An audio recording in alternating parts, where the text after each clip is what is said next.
हमारे भी जीवन में विद्या रूपी जल और संस्कार रूपी खाद ये प्राप्त हो जाए और हम अपने जीवन रूपी पौधे की सुरक्षा कर सकें अनुशासन से,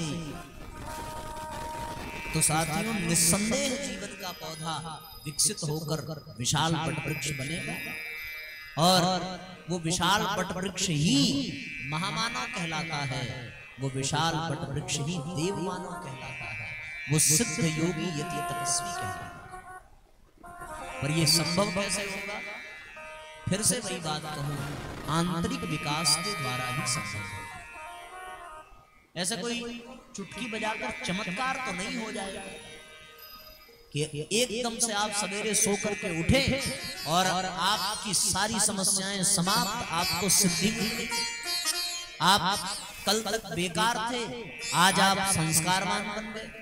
आप कल तक तुच्छ थे, आज आप महान बन गए। एक रात में तो ऐसा परिवर्तन नहीं होगा, क्योंकि वो पौधा भी एक रात में वृक्ष नहीं बनता, वो कुछ समय लेता है और वो समय ही सावधानी की दृष्टि से महत्वपूर्ण है। सावधानी हटी तो दुर्घटना घट। इसलिए साथियों हमें सावधान रहना पड़ेगा और सावधानी के साथ साथ अपने जीवन को, जीवन रूपी पौधे को खाद पानी देना पड़ेगा, जिससे कि हम आंतरिक विकास कर सकें। आंतरिक विकास के लिए दो चीजें आवश्यक हैं, एक तो साथियों विद्या और दूसरा संस्कार। जीवन में मनुष्य के विद्या का अभाव हो गया है, इसीलिए जीवन नीरस हो गया और विद्या विहीनम पशुभिः समाना, विद्या से विहीन प्राणी पशुओं के समान ही है। मनुष्य और पशु में केवल इतना अंतर है कि पशु को के पास विद्या नहीं है, मनुष्य के पास विद्या है, तभी वो मनुष्य है। विद्या से विहीन मनुष्य शरीर के बावजूद भी वो मनुष्य नहीं, वो पशु ही है, ये आप जान लेना। शरीर भले मनुष्य का हो, लेकिन उसका आचरण, उसका व्यवहार, उसका स्वभाव, उसका चिंतन सब पशुओं के जैसा ही होगा। अगर जीवन में विद्या आ जाए तभी वो मनुष्य बन पाता है।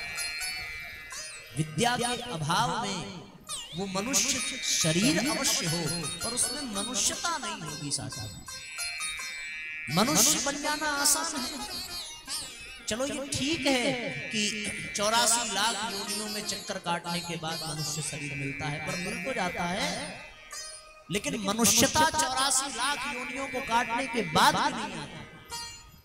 क्यों नहीं आती?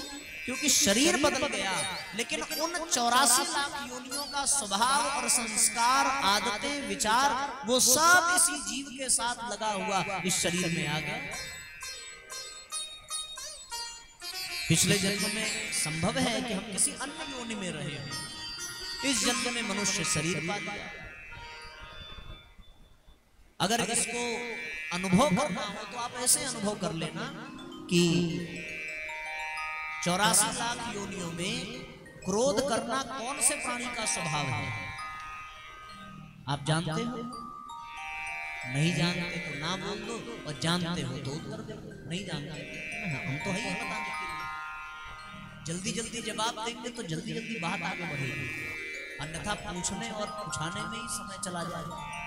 इसलिए प्रश्न ये है कि कौन सा प्राणी क्रोधी स्वभाव का है? क्रोध होता सब में है, पर जिसका स्वभाव ही क्रोध करना हो। मनुष्य का तो स्वभाव क्रोधी नहीं हो सकता, क्योंकि यदि क्रोधी स्वभाव होता मनुष्य का तो वो 24 घंटे क्रोध रखने की क्षमता रखता। आदमी बहुत कोशिश कर ले तो वो आधे घंटे गुस्सा कर लेगा, 1 घंटे चलो कर लेगा, 1 घंटे के बाद भी अगर वो क्रोध करता रह गया तो उसके प्राण निकल जाएंगे। ये सत्य है, क्योंकि क्रोध करते समय विज्ञान भी ये कहता है कि हमारे भीतर ऐसे पॉइजनस हार्मोन्स क्रिएट होते हैं, ऐसा जहरीला द्रव पैदा होता है कि उसके कारण व्यक्ति मर सकता है अगर वो 1 घंटे क्रोध कर ले। आपने किसी को देखा अपने जीवन में? वो नाराज हो सकता है 24 घंटे, 2 दिन नाराज हो जाए, 5 दिन हो जाए, 10 दिन हो जाए, लेकिन क्रोध वो 15 मिनट से ज्यादा नहीं कर सकता। विश्वास न हो तो किसी को क्रोध दिला के देखना अथवा किसी पे करके देखना। आप उसके ऊपर 10 मिनट चिल्ला सकते हो, 15 मिनट चिल्ला सकते हो। किसी को मारना भी शुरू करो तो 2-4 मिनट मारोगे, इससे ज्यादा नहीं कर सकते। क्यों? क्योंकि ये मनुष्य का स्वभाव ही नहीं है। अगर स्वभाव होता तो आप बड़ी आसानी से, अच्छा इसके विपरीत अब जरा सा देखो, मनुष्य का स्वभाव है शांत रहना। क्यों? क्योंकि वो उनका अंश है जो शांत स्वभाव के हैं। शांताकारम भुजग शयनम, ईश्वर अंश जीव अविनाशी। कौन सा ईश्वर? शांताकारम। ये मनुष्य का स्वभाव है, शांत है। वो 24 घंटे शांत रह सकता है, वो 10-20 दिन शांत रह सकता है। क्यों? क्योंकि उसका स्वभाव है शांत रहना। क्रोध करना मनुष्य का स्वभाव है। निर्दयता मनुष्य का स्वभाव नहीं है, ये भी जानो। निर्दयता, वो किसी के प्रति निर्दयता दिखाएगा तो कुछ पल के लिए निर्दयी हो सकता है, भावना के आवेग में। एक क्षण के लिए कैकेयी निर्दयी हुई थी, राम को वन भेज दिया। जैसे ही वो पल बीता, कैकेयी में फिर से दया की भावना जाग पड़ी और पश्चाताप कर। कुछ पल के लिए व्यक्ति निर्दयी हो सकता है, पर अपनी निर्दयता में जैसे ही वो सफल होगा, उसकी निर्दयता वहीं पर समाप्त हो जाएगी, उसमें फिर से दयालुता का संचार हो जाएगा। ये सत्य मानो। क्यों? क्योंकि जीव किसका अंश है? उनका जो करुणावतार है। हम लोग आरती में गुनगुनाते हैं, कर्पूर गौरम करुणावतारम। क्रोधावतारम नहीं है, निर्दयतावतारम भी नहीं कहा। क्या कहा? करुणावतार। करुणा के अवतार, उन्हीं के हम अंश हैं। शिवो हम, सच्चिदानंदो हम। किसी ने ये नहीं कहा क्रोधो हम, दुखो हम, ऐसा तो कहीं लिखा नहीं है। इतनी सी बात है तो हमारा स्वभाव क्रोधी हो ही नहीं सकता, हमारा स्वभाव निर्दयी हो ही नहीं सकता, हमारा स्वभाव रोने वाला भी नहीं हो सकता। ये भी याद रखना। आप मुस्कुराना प्रारंभ करें तो सदियों मुस्कुरा सकते हैं, पर आदमी कितना भी, अरे अपना पुत्र मर जाए, अपना पति मर जाए और रोने का कंपटीशन कर लो भैया, 1 घंटा रोएंगे, 2 घंटा रोएंगे, दिन भर रोएंगे। जैसे ही चिता को अग्नि पड़ी, 2-4 लोग आएंगे, समझाएंगे, रोना शांत हो जाएगा, क्योंकि मनुष्य का स्वभाव ही नहीं है रोना। अब प्रश्न यही है कि फिर क्रोध स्वभाव किसका है? तो विचार करके देखो, क्रोध स्वभाव है भैया सर्प का। आपने कभी सर्प को मुस्कुराते देखा?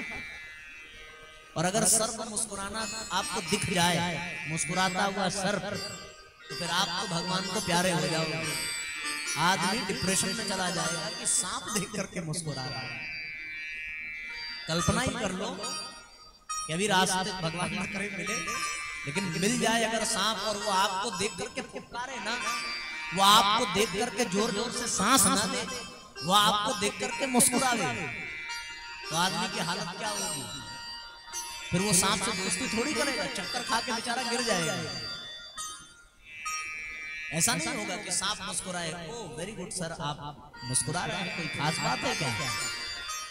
कहां से आए? हालचाल नहीं करने लगोगे, आदमी टेंशन में मर जाएगा कि सांप मुस्कुरा रहा है, ये मेरा भ्रम है क्या? इसलिए टेंशन हो जाएगा क्योंकि सांप का स्वभाव ही नहीं मुस्कुराना। जितने भी लोग यहाँ बैठे हैं, यदि जीवन में आपने सर्प को देखा होगा तो या तो फुफकारते हुए देखा होगा, या तो जोर जोर से श्वास लेते हुए देखा होगा, मुस्कुराते तो किसी ने नहीं देखा होगा। अन्य जीवों को आप प्रसन्न मुद्रा में देख सकते हो।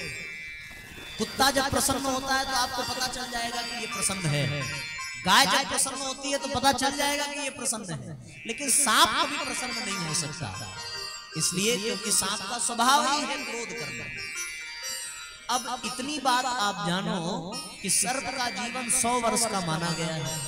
जो जीवात्मा पिछले जन्म में सर्प रही होगी और उसने 100 वर्षों तक क्रोध करने का अभ्यास किया, अचानक वो सर्प मरे और किसी पुण्य के कारण वो जीवात्मा जो पिछले जन्म में सर्प थी, जिसने 100 साल तक क्रोध किया, अब वो मनुष्य बनकर के आ जाए।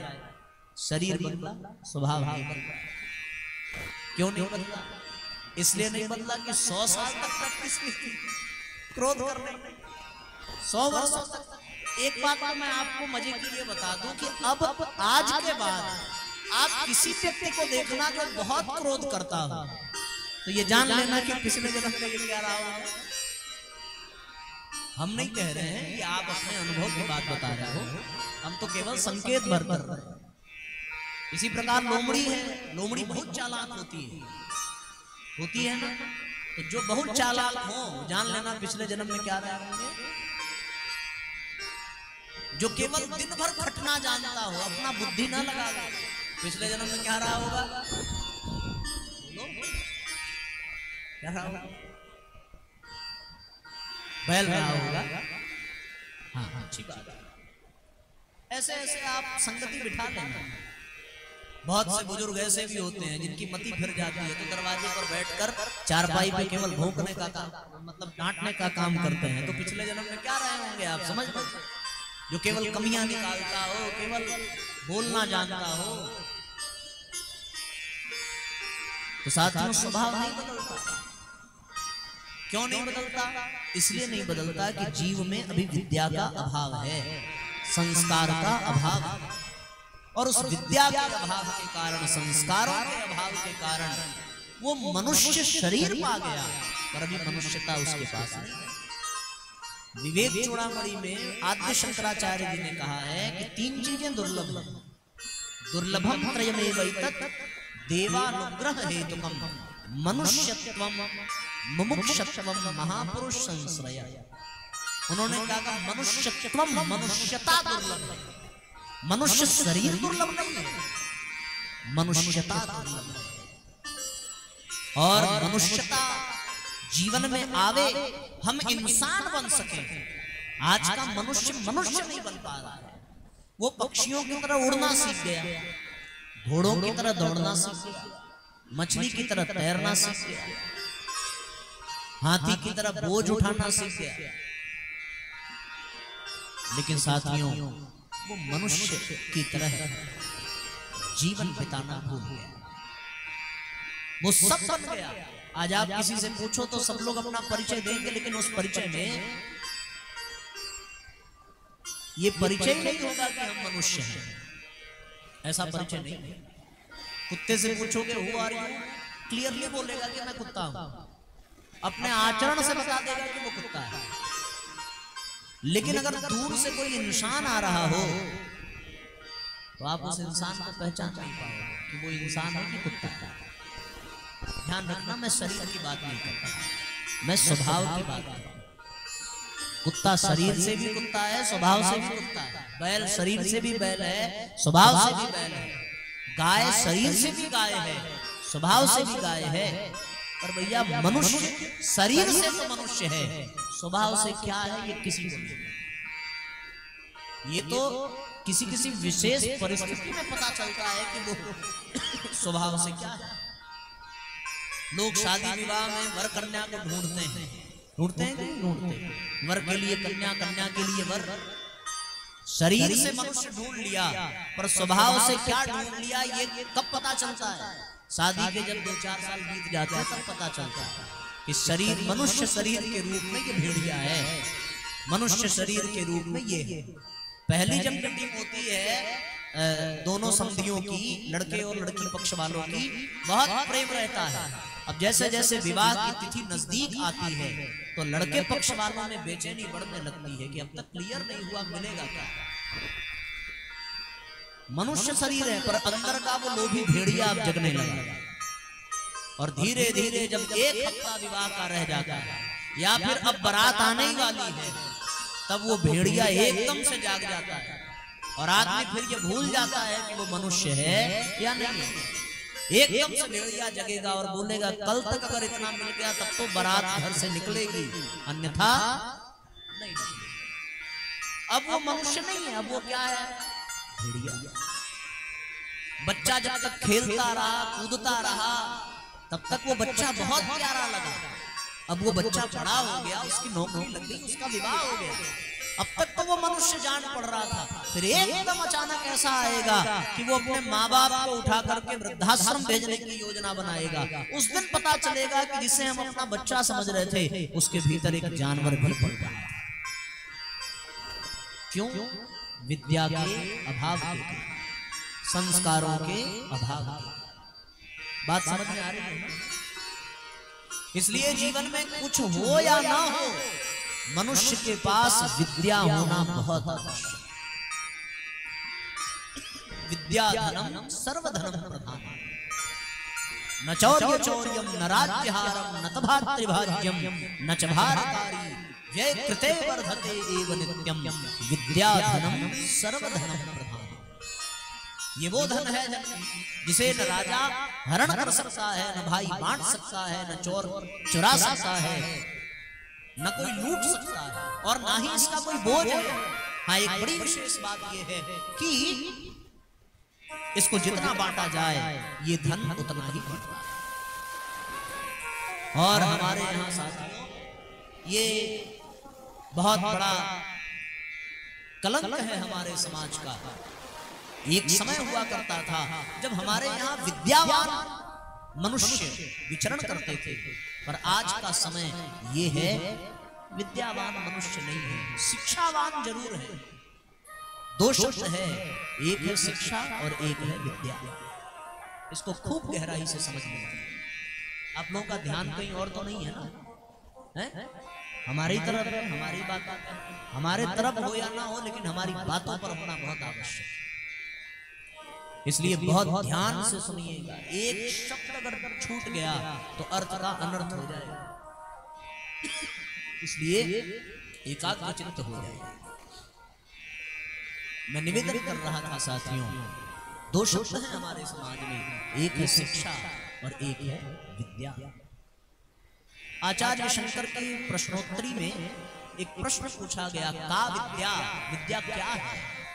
तो उन्होंने उत्तर दिया, सा विद्या या विमुक्त है। विद्या वो है जो मुक्त कर दे, हर प्रकार से मुक्त कर दे, दुर्गुणों से मुक्त कर दे, दुष्प्रभाव से मुक्त कर दे, अभाव से मुक्त कर दे, जन्म मरण के बंधन से मुक्त कर दे, सब चीजों से, समस्त प्रकार के बंधनों से मुक्त कर दे, वो विद्या है। और शिक्षा क्या है? शिक्षा सा शिक्षा या नियुक्त, जो नियुक्त कर दे वो शिक्षा है। क्योंकि शिक्षा प्राप्त करने के बाद शिक्षार्थी जब शिक्षालय से निकलता है तो उसको नियुक्ति ही चाहिए, उसको मुक्ति नहीं चाहिए। कहीं तो उसकी नियुक्ति हो जाए, क्योंकि वो जानता है नियुक्ति होगी तभी शादी होगी। जितने ऊंचे पद पर नियुक्ति होगी उतनी बढ़िया शादी होगी, उतना ज्यादा दहेज मिलेगा। अब वो नियुक्त होना चाहता है, इसलिए मैंने ये कहा कि वो शिक्षार्थी है, विद्यार्थी नहीं है। और वो विद्यालय से नहीं, वो शिक्षालय से निकल करके आया है। कहने को है साथियों कि हमारे इस देश में लगभग 870 विश्वविद्यालय हैं और लगभग 1,20,000 महाविद्यालय हैं, और सामान्य विद्यालयों की तो कोई गिनती ही नहीं कर सकता। और इन विद्यालय, महाविद्यालय, विश्वविद्यालयों से हर वर्ष हजारों नहीं, लाखों नहीं, करोड़ों विद्यार्थी निकलते हैं। पर उनको विद्यार्थी कहना पाप होगा, क्योंकि वो विद्या अर्जित करके नहीं निकले, वो शिक्षा अर्जित करके निकले। क्योंकि विद्या अर्जित करते तो वो विद्या मुक्त कर देती सब प्रकार के बंधनों से, पर वो शिक्षा अर्जित करके निकले, इसीलिए उनको मुक्ति नहीं, उनको नियुक्ति चाहिए। जल्दी से कहीं पर ज्वाइनिंग लेटर आ जाए, और इस नियुक्ति के कारण उनमें और बंधनों की पकड़ मजबूत होती जाती है, उनके ऊपर बंधनों का अंकुश और लगता जाता है। इसलिए साथियों, जीवन में शिक्षा हो ये अच्छी बात है, शिक्षा से कोई दुराव नहीं है। शिक्षा की बड़ी विशेषता है, शिक्षा का बड़ा लाभ है। शिक्षा हमारी बुद्धि को तीक्ष्ण करती है, शिक्षा हमारी बुद्धि को कुशाग्र बनाती है। शिक्षा से ही हमें अक्षर ज्ञान होता है। यदि शिक्षा ना हो तो हम विद्या प्राप्त करने के योग्य भी नहीं बनेंगे।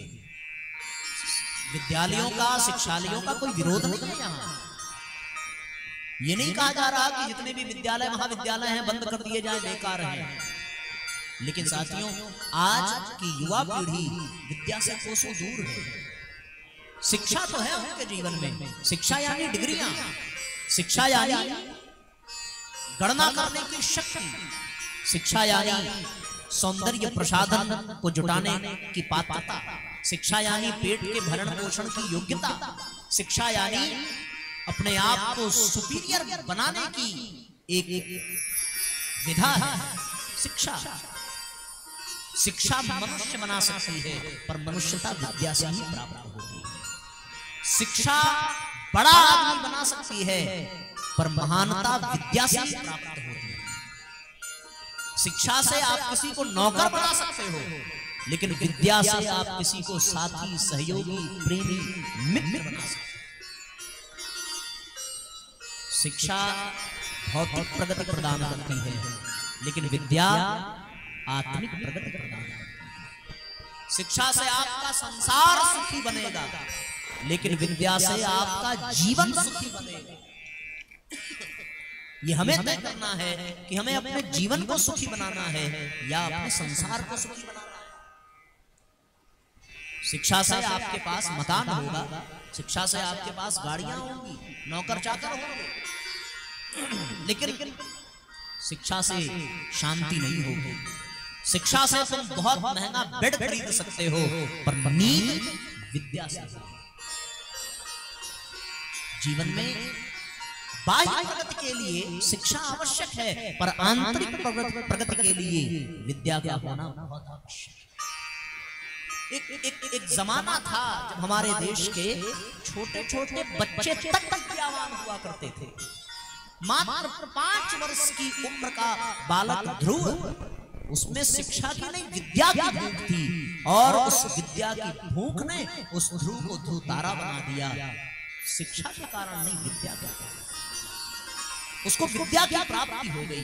भगवान शिक्षा से जीव संसार की ओर बढ़ता है, विद्या से जीव परमात्मा की ओर बढ़ता है। शिक्षा पतन की ओर भी ले जा सकती है, पर विद्या केवल और केवल परिष्कार की ओर ले जाती है।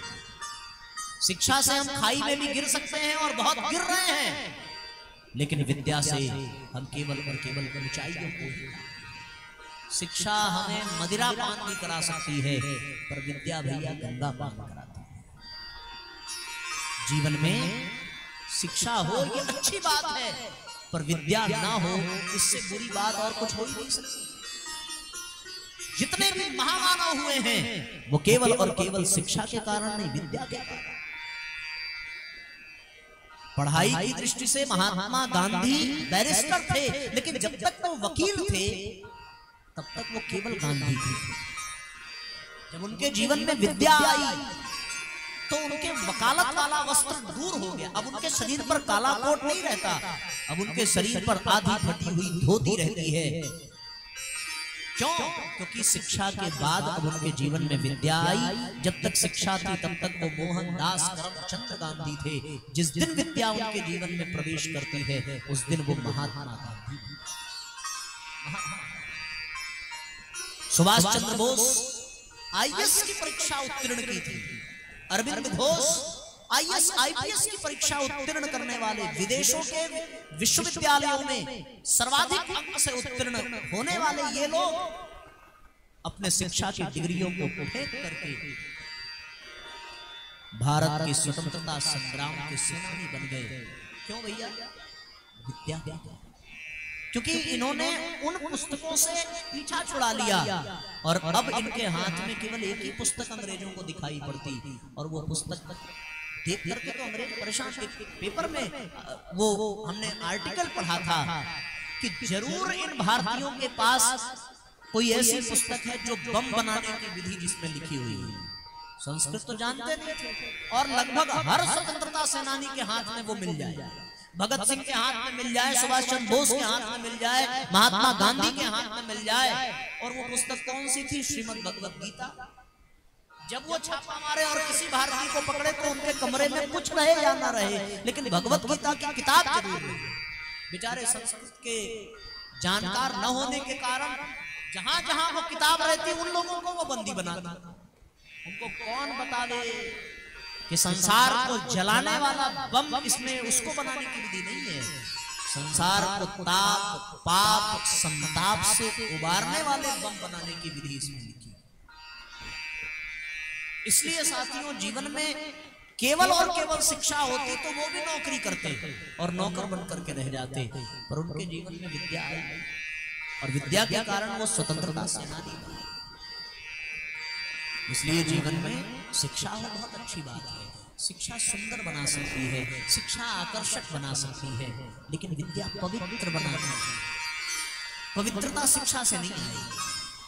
शिक्षा से हम सॉरी बोलना सीख सकते हैं, थैंक यू बोलना सीख सकते हैं, लेकिन जरा गलती करने के बाद आपको कोई सॉरी बोले, एक बार आप उसके भाव पर विचार करना, और कोई झुक करके प्रणाम करे और हाथ जोड़ करके ये कहे कि मुझसे गलती हो गई, आप यदि कोई सजा देना चाहें तो मुझे स्वीकार है। दोनों में बहुत अंतर। एक शिक्षा की बोली बोलेगा और एक विद्या की बोली। ये जानिए।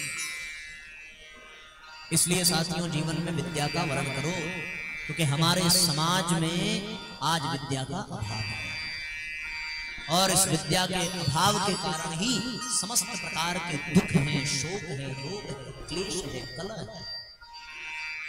इस विद्या के अभाव के कारण हमारे जीवन का पौधा सुरक्षित नहीं है, वो पौधा असुरक्षित है, कभी भी कुचल दिया जाता है। जरा सी क्रोध की आंधी आई कि जीवन का पौधा लड़खड़ाने लगा, जरा सा काम का आवेग आया कि जीवन का पौधा जड़ से उखड़ गया, और व्यक्ति उस काम के आवेग में कोई ऐसा कदम उठा देता है कि उसका जीवन पूरा असंतुलित हो जाता है। ऐसे अनेकों उदाहरण आपने अपने जीवन में देखे। शिक्षा प्राप्त करके मिलेनियर ब्रिलेनियर वहां तक की कमाई करने वाले लोग इस देश में आकर के विद्या की दीक्षा लेते हैं। तो इसलिए साथियों, हमें शिक्षा के साथ साथ विद्या की ओर बढ़ना चाहिए। एक मजे की बात, एक और उदाहरण मन में गूंज रहा है। कठोपनिषद की एक बड़ी सुंदर कथा है। एक ऋषि थे अरुण, उनके शिष्य हुए आरुणि। आरुणि के शिष्य हुए वाजिश्रवा, और वाजिश्रवा के पुत्र हुए नचिकेता। वाजिश्रवा ने एक बार विश्वजीत यज्ञ करने का संकल्प लिया। पहले के यज्ञ 1-2 दिन के नहीं हुआ करते थे, जैसे आप लोगों ने कुछ 5-7 दिन का आयोजन किया है। उसी प्रकार विश्वजीत यज्ञ वो 4-6 महीने लगातार चलते। तो उन्होंने एक संकल्प लिया कि यदि उस यज्ञ की रक्षा पूरी हुई और वो यज्ञ संपन्न हुआ तो मैं 1000 गायें दान करूंगा। यज्ञ संपन्न हुआ और उन्होंने दान करना प्रारंभ किया। तो अब वो चुन-चुन करके दान कर रहे थे। वो गाय जो कमजोर है, मरने वाली है, जिसके बच्चा नहीं होगा, जिसको दूध नहीं बनेगा, जिसकी सींग टूट गई है, ऐसी खराब गायें चुन-चुन करके वो दान करते जाते। वहीं उनके पुत्र खड़े थे, नचिकेता। नचिकेता ने कहा कि पिताश्री, यज्ञ के उपरांत उस वस्तु का दान किया जाता है जो आपको अत्यधिक प्रिय हो। जो गायें आपको प्रिय हैं आप उसको दान नहीं करते, जो अप्रिय हैं, किसी काम की नहीं है, आप उसको दान करते हो। क्या ये दान धर्म है? एक बार कहा पिता ने, कोई जवाब नहीं दिया। 2 बार कहा, तीसरी बार कहने पर वाजिश्रवा को क्रोध आया और वाजिश्रवा ने क्रोध में आकर के कहा कि मुझे सबसे प्रिय तू है, तुझे दान कर दूं। उसने कहा, नचिकेता ने कि हाँ कर दो। किसको करोगे? मुख में क्रोध से निकल गया कि तुझको यम को दान कर दूं। पिता ने ये कहा था कि नचिकेता ने ये मान लिया कि उसका दान हो चुका है, और नचिकेता अपने स्थान पर उठा और सीधे यमराज के पास यमपुरी आया सशरीर। पता चला कि यमराज नहीं है, यमपुरी के द्वार पर 3 दिनों तक बैठा रहा। 3 दिन के बाद यमराज आए और पूछा कौन, कहां से? नचिकेता ने कहा कि मेरे पिता ने आपको मुझे दान कर दिया, मुझे आपको दान कर दिया, मैं दान की वस्तु बन गया हूं और आप मुझे स्वीकार करें। यमराज ने कहा कि दान देने वाले पर निर्भर नहीं करता, पुत्र दान लेने वाले पर निर्भर करता है। मैं क्या चाहता हूं, मेरे अनुसार जो चीज मिलेगी मैं केवल उसी को स्वीकार करूंगा। न मैंने तुम्हें मांगा है और ना ही तुम कोई दान की वस्तु हो, इसलिए मैं तुम्हें स्वीकार नहीं करता। तुम 3 दिन मेरी प्रतीक्षा कर रहे थे, इसलिए मैं तुम्हें 3 वरदान दे सकता। पहला वरदान ये मांगा कि मेरे पिता ने दान के नाम पर जो अधर्म किया है, इसका उनको पाप न लगे, पुत्र का धर्म निभाए। यमराज ने तथास्तु कहा। पिता का प्रतिशोध नहीं लिया, पिता का प्रतिकार किया है। शिक्षा प्रतिशोध कराती है, विद्या प्रतिकार कराती है। राम के जीवन में केवल शिक्षा होती तो स्टे ऑर्डर ले आते, अयोध्या का बंटवारा हो जाता। क्यों? अगर केवल शिक्षा होती, विद्या थी, इसलिए पिता के वचन का पालन करने के लिए पुत्र वन को गया। रघुकुल रीति सदा चली आई, प्राण जाए पर वचन जाए। तो उसने यही किया कि पिता को इसका पाप न लगे, प्रतिकार किया। दूसरा वरदान मांगा। दूसरा वरदान ये मांगा कि जो यज्ञ पिताजी ने किया है, उस यज्ञ की महिमा का ज्ञान हो जाए। तथास्तु कहा। यज्ञ का सारा ज्ञान विज्ञान नचिकेता को प्राप्त हो गया। तीसरा वरदान नचिकेता ने मांगा कि मुझे वो विद्या चाहिए जिसको आत्मविद्या कहते हैं, ब्रह्म विद्या कहते हैं। यमराज ठिठक गए, कहने लगे कि नचिकेता जो मांगना है सब मांग लो, ये मत मांगो। पूछा क्यों? कठोपनिषद में आता है, पहले अध्याय की 3री वल्ली का 14वां श्लोक, और उसमें स्पष्ट लिखा है, उत्तिष्ठत जागृत प्राप्य वरान निबोधत। उठो जागो और अपने लक्ष्य तक, जब तक लक्ष्य न मिल जाए तब तक आगे बढ़ो। क्षूरस्य धारा निशिता दुरत्या, दुर्गम पथस्थत कवयो वदन्ति। छूरे की धार पर चलने के बराबर है ये आत्मविद्या को पाना, ब्रह्म विद्या को पाना। निशिता दुरत्या बहुत कठिन है, दुर्गम पथस्थत कवयो वदन्ति, बहुत दुर्गम पथ है ये। बड़े बड़े कवियों ने कहा है, कोशिश की है। तुम धन मांग लो। नचिकेता ने कहा, क्या धन से मनुष्य को तृप्ति होती है? नहीं होती। आज 1 लाख रुपए है, कल 2 लाख चाहिए, परसों और चाहिए। अभी मैं एक व्यापारी के यहाँ बैठा था, चूंकि उनका व्यवसाय ही व्यापार करना है वो बहुत सम्माननीय, बहुत श्रद्धास्पद है, बड़े आदमी है हमारे। चूंकि उनका व्यवसाय व्यापार करना है, तो व्यापार की दृष्टि से उन्होंने मुझे भी एक ज्ञान दिया, और ये ज्ञान दिया कि भाई साहब, धन को लेकर के कभी जीवन में संतुष्ट मत होइएगा।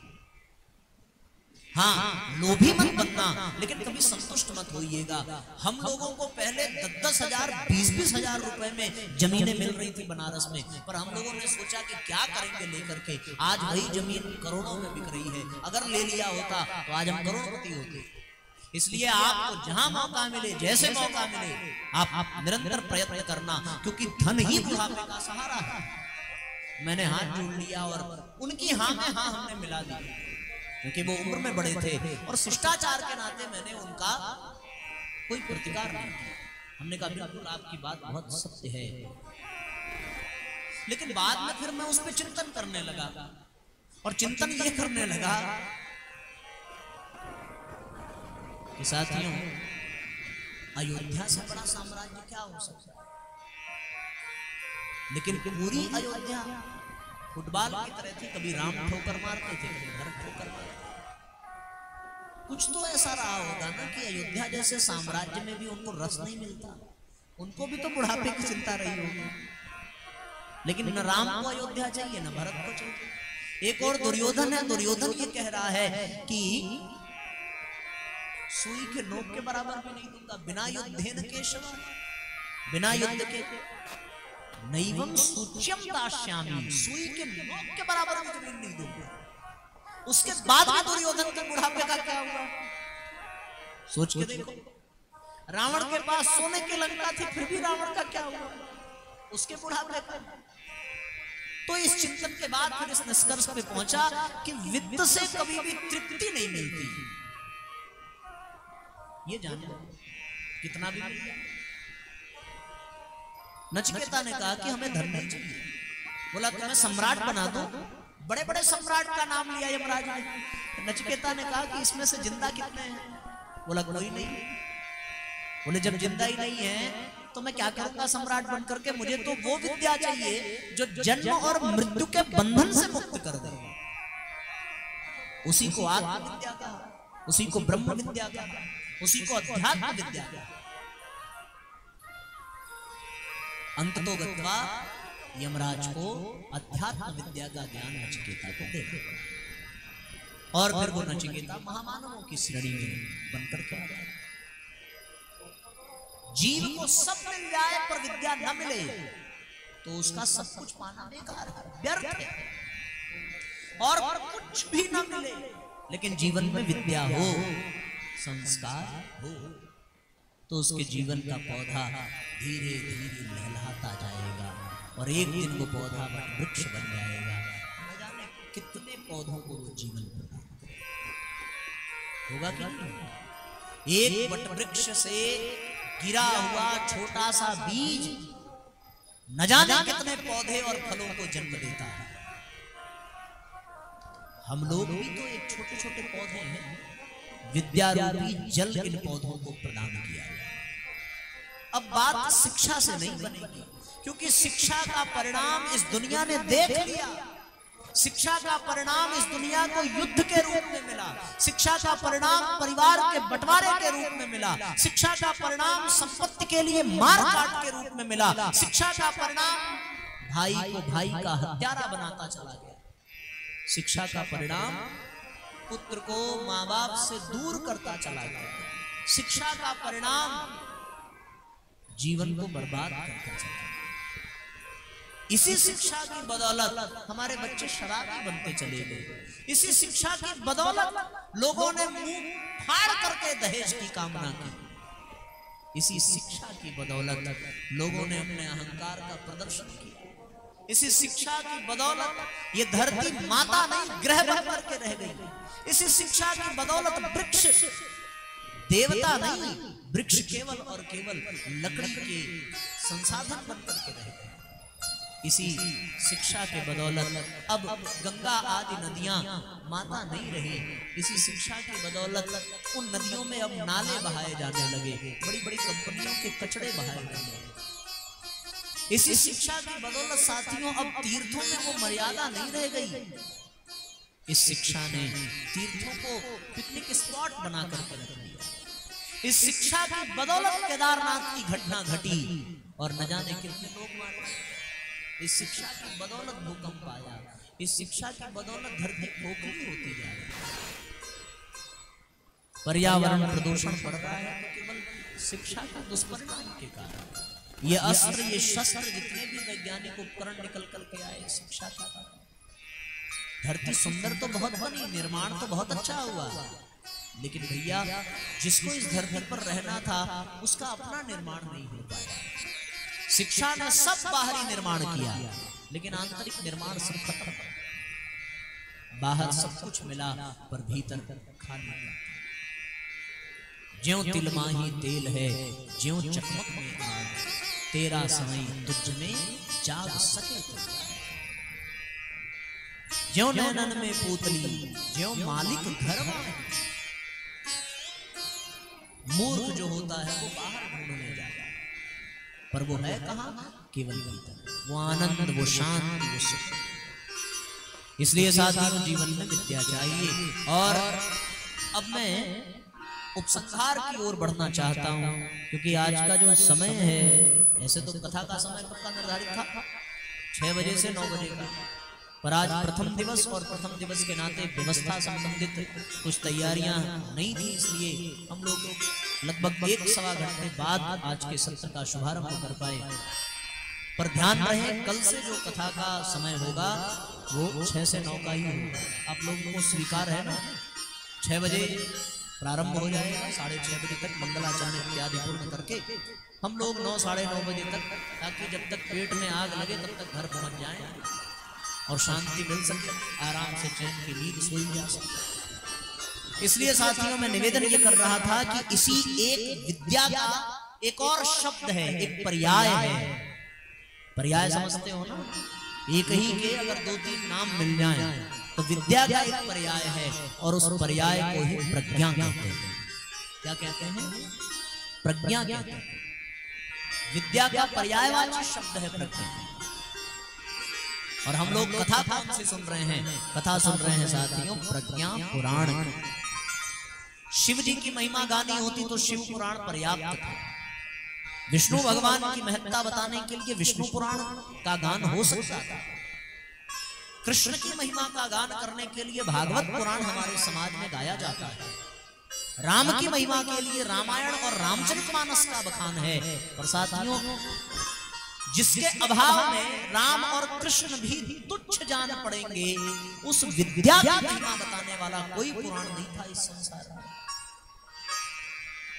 रामायण में राम का परिचय मिलेगा, कृष्ण का परिचय मिल जाएगा, पर राम और कृष्ण को जानने की शक्ति उस विद्या में ही तो है।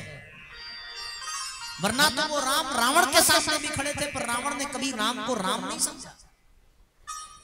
विभीषण ने समझ लिया। क्यों? क्योंकि विभीषण के पास विद्या धन था और रावण के पास विद्या का धन नहीं था। सुत दारा और संपदा ये तो पापी के भी होए, संत समागम हरि कथा तुलसी दुर्लभ होए। ये केवल बहुत महत्वपूर्ण लोगों को मिलता है। तो साथियों जितने भी पुराण हैं उन सब पुराणों की अपनी विशेषता है, पर वो पुराण भी तभी समझ में आएंगे जब जीवन में विद्या हो। और विद्या को बताने के लिए, प्रज्ञा को जगाने के लिए इन समस्त पुराणों के बावजूद भी पूज्य गुरुदेव को एक 19वां पुराण लिखना पड़ा और उसी का नाम उन्होंने रखा प्रज्ञा पुराण, जिसमें विद्या को जागृत करने की शक्ति है। उस विद्या के अभाव में, उस विवेक के अभाव में, उस ऋतंभरा के अभाव में हम किसी पुराण को समझ ही नहीं सकते। क्योंकि इस बात को अच्छे से जानो, जिसको तैरना आता है वो खुद भी पार हो जाएगा और दूसरों को भी पार कर देगा, पर जिसको तैरना नहीं आता वो खुद भी डूब जाएगा और दूसरों को भी ले डूबेगा। उसी प्रकार यदि जीवन में विवेक का अभाव हो, विद्या का अभाव हो, प्रज्ञा का अभाव हो, ऋतंभरा का अभाव हो, तो फिर आप किसी भी पुराण को पढ़िए, उस पुराण के पढ़ने के पश्चात जीवन में केवल और केवल भ्रम बढ़ेगा, ज्ञान बढ़ेगा और कुछ नहीं बढ़ेगा। क्यों? क्योंकि जीवन में विद्या नहीं है।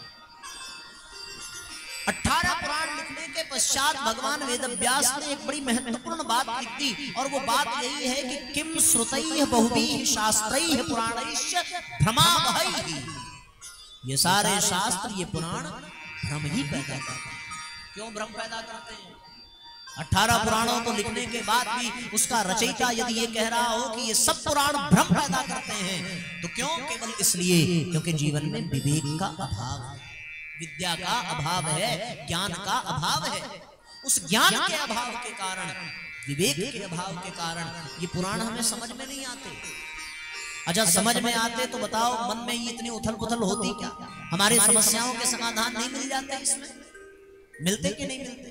एक तरफ तो ये पुराण कहता है कि आचार्य देवो भव, मातृ देवो भव, पितृ देवो भव। दूसरी तरफ ये पुराण कहता है कि पिता तजो प्रहलाद विभीषण बंधु भरत मातारी। सोचो जरा, मातृदेवो भव इसी पुराण ने कहा, और उसी माता का त्याग भरत जी ने किया। पिता देवता है पर हिरण्यकश्यप का त्याग प्रहलाद ने किया। गुरु भी भगवान से बढ़कर के है, पर महाराज बलि ने गुरु की अवहेलना की। पिता तजो प्रहलाद विभीषण बंधु भरत महतारी, बलि गुरु तजो कंत ब्रजबनतन भय मुदमंगलकारी। उसके बाद उनका कल्याण हुआ। तो शास्त्रों में भ्रम आया कि नहीं आया?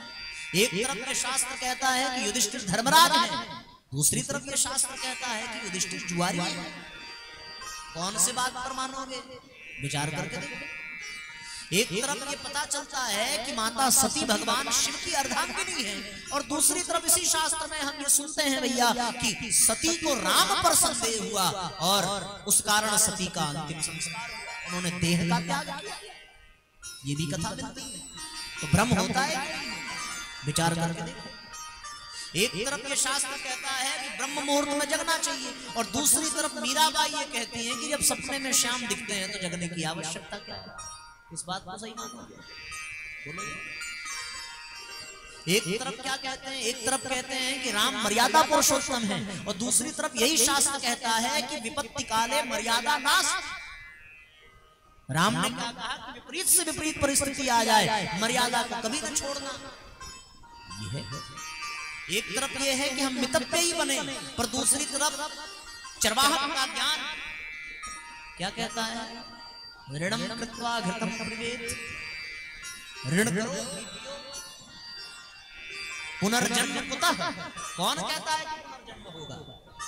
ऐसे नास्तिक शास्त्र भी हैं हमारे इन शास्त्रों की श्रेणी में।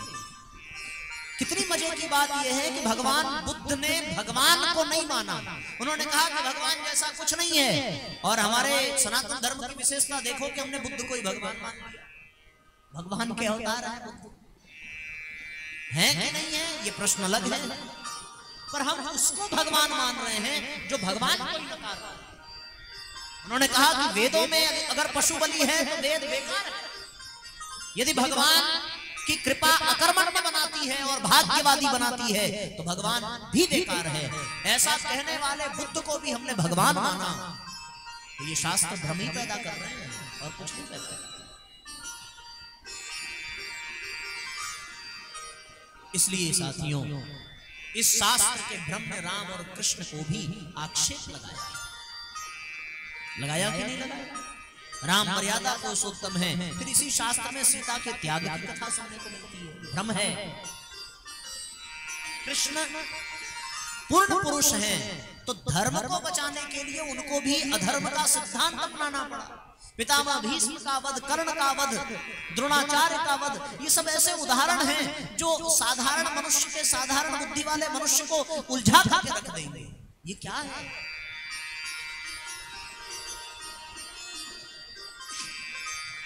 इसलिए साथियों, इन भ्रमों से निकलने के लिए कुछ तो रास्ता चाहिए, कुछ तो आधार चाहिए। अब ऐसा नहीं है, इन बातों को